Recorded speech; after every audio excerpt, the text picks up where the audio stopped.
In today's video, I'm going to teach you how to use forms in Monday.com. We'll go through the entire process, from opening your browser to sharing your customized form, all in just a few minutes. To start, you'll want to open your preferred web browser and type in the search bar Monday.com. Once you've done that, you'll see a list of results. Simply click on the first link, or make sure to select the one with Monday.com as its URL. This will take you to the home page where you can either log in or sign up if you haven't created an account already. After you've logged in, locate the plus icon at the top right corner of your board. Clicking this icon gives you a range of options, but what we're interested in is creating a form. In the drop-down list, search for Form and select it. If it's not immediately visible, you may have to look under Explore More Views to find it. Once you've accessed the form creation interface, you have a choice. You can either start from scratch with a new form or use one of the pre-made templates. Templates can save time and provide a solid starting point if you're not sure how to begin. Next, it's time to give your form a name. This is how you and your team members will identify it within Monday.com's dashboard. Once named, proceed by clicking Edit Form to unlock the customization options.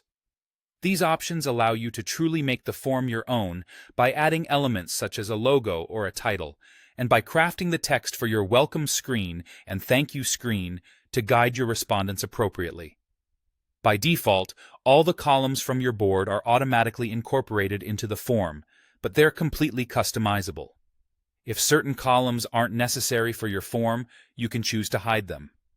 Also, take the opportunity to change the question names and descriptions. Make sure everything is clear and concise to avoid any confusion. For questions that require mandatory answers, there's an option to mark them as required. This ensures that the form cannot be submitted unless those questions are answered. You can also add new questions to your form. These additions will be reflected as new columns within your board, maintaining a seamless connection between your data input and board organization. Consider using conditional logic for a more dynamic form. This feature allows you to reveal additional questions based on specific answers chosen, creating a personalized flow for the respondent. Don't forget about the appearance of your form. Customize the color, font, and even the background image to align with your branding. This creates a professional and cohesive look. Additionally, set up any necessary restrictions for your form, such as a CAPTCHA, which helps prevent spam.